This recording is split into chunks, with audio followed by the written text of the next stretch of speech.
मेरे बच्चे, उसकी आंखों से निरंतर आंसू गिरे जा रहे हैं।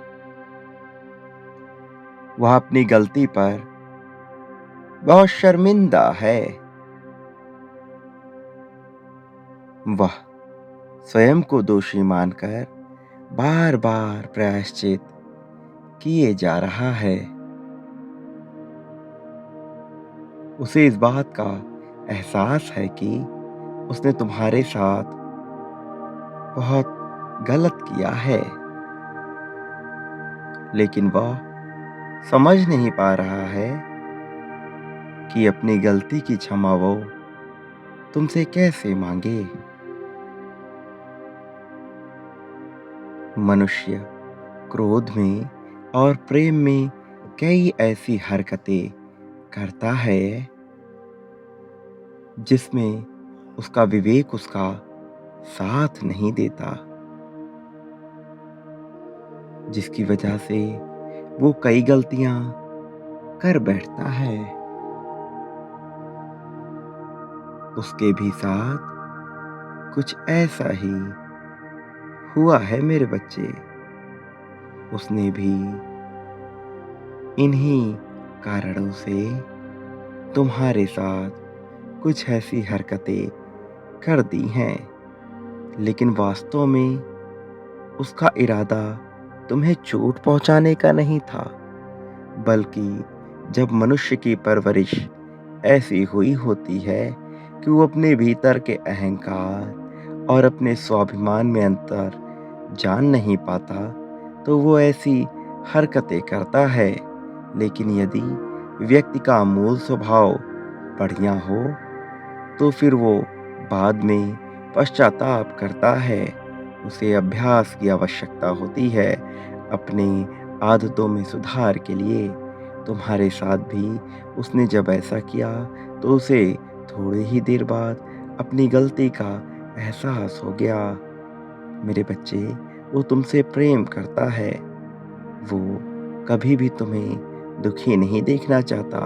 वो कभी नहीं चाहता कि तुम्हारी आंखों में आंसू आए। बावजूद उसके अज्ञानतावश, अविवेकवश वो ऐसी हरकतें कर डालता है कि तुम्हें मजबूरी में दुखी होना पड़ता है। मैं जानता हूँ तुम्हारे मन में उसे लेकर क्या भावना चलती है, और उसके मन में तुम्हें लेकर क्या भावना पनपती रहती है।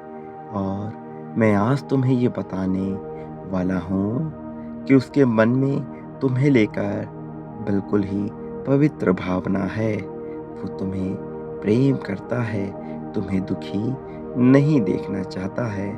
हालांकि उससे गलतियां होती हैं, फिर भी वो तुमसे बेइंतहा प्रेम करता है। वो तुम्हें जीवन में आगे बढ़ते हुए ही देखना चाहता है। उसकी प्रार्थनाओं में तुम ही शामिल होते हो। वो जब भी मुझसे प्रार्थनाएं करता है, तो तुम्हारी ही प्रगति, तुम्हारी ही बढ़ोतरी की कामना करता है। उसकी प्रार्थनाओं में, प्राथमिकता में तुम ही शामिल होते हो। वो सदैव यही चाहता है कि तुम्हें जीवन में कभी कोई भी दुख ना मिले। उसकी आंखें आंसुओं से भर आती हैं जब तुम्हारे जीवन में कोई दुख आता है। इसके बावजूद वो स्वयं को हिम्मत देता रहता है। वो स्वयं में हिम्मत बनाए रखता है। वो अपने आप को कमज़ोर प्रदर्शित नहीं करना चाहता, जिस वजह से कई बातें वो तुमसे कह नहीं पाता। लेकिन उसके मन में सदैव यही चलता रहता है कि तुम कभी दुखी ना रहो।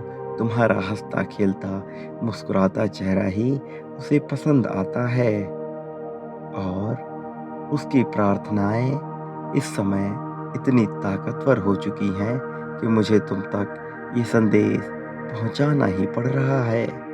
उसकी प्रार्थनाओं में तुम निरंतर शामिल हुए जा रहे हो। उसकी प्रार्थनाएं एक प्रकार की तपस्या का रूप ले रही हैं। वो केवल और केवल तुम्हें सुखी देखना चाहता है। वो उस प्रकाश की ओर जाना चाहता है जो तुम्हारे जीवन को प्रकाशमयी बना दे। वो अंधकार के बादलों को हटाना चाहता है। उसके मन में जो भी भावना चल रही है, वो अपनी हर भावना तुमसे प्रदर्शित नहीं करता है, लेकिन वो वित्तीय रूप से इतना मजबूत हो जाना चाहता है कि वो तुम्हारे झोली में संसार की सारी खुशियाँ लाकर भर दे। जानते हो वो तुमसे इतना प्रेम क्यों करता है? क्योंकि वो जानता है कि तुम ही उसके वास्तविक आत्मसंगी हो। उसे इस बात का एहसास हो गया है कि उसका जन्म तुम्हारे साथ जीवन गुजारने के लिए ही हुआ है। जीवन में मनुष्य के बहुत से उद्देश्य होते हैं। उनमें से एक उद्देश्य यह भी होता है कि वो अपने जीवन साथी की तलाश करे। वास्तव में यही मनुष्य का कर्तव्य होता है। जो व्यक्ति अपने बेहतर जीवन साथी की तलाश कर लेता है और फिर उसके साथ सुखपूर्वक जीवन बिताता है, वो भी पुण्य का ही कार्य कर रहा होता है, क्योंकि वो मेरी ही इच्छा के अनुरूप कार्य कर रहा होता है। तुमने भी अपने जीवन साथी की तलाश में बहुत समय गुजारा है, बहुत रातों को उसकी कल्पनाएं की हैं। तुमने उसे पाने का बहुत प्रयत्न किया है, तो तुम्हारी ये प्रार्थना विफल नहीं जा सकती मेरे बच्चे। तुम्हें तुम्हारा वो जीवन साथी निश्चित तौर पर मिलेगा, जो तुम्हें बेइंतहा प्रेम दे, जो हर घड़ी तुम्हारी सहायता करे। मेरे बच्चे, उसके मन में अभी जो भावना चल रही है, उसमें भी केवल तुम ही हो। वो निरंतर तुम्हें प्रेम तरंगे भेज रहा है। वो निरंतर तुम्हें इस बात का एहसास करा रहा है कि उसके मन में केवल तुम बसे हो। इसलिए मैं तुमसे ये बताना चाहता हूँ कि तुम अपने भीतर से जितनी भी गिले शिकवे हैं, उसे मिटा दो। अपने अंदर के सारे भावों को समाप्त कर दो। केवल एक भाव रखो, वो प्रेम का भाव है। तुम जितना ज़्यादा लोगों को प्रेम बाँटोगे, तुम्हारे जीवन में उतना ज़्यादा प्रेम स्वयं ही आता जाएगा। मेरे बच्चे, तुम्हें चिंता करने की बिल्कुल भी आवश्यकता नहीं है, क्योंकि मैं तुम्हारे साथ हूँ। मेरा आशीर्वाद तुम्हारे साथ है। आने वाला समय तुम्हारा ही है। तुम्हारा प्रेम सही सलामत रहेगा। तुम्हारा प्रेम महान है मेरे बच्चे। मेरे आने वाले संदेशों की प्रतीक्षा करना। मेरा आशीर्वाद तुम्हारे साथ है। सदा सुखी रहो। तुम्हारी प्रगति होगी।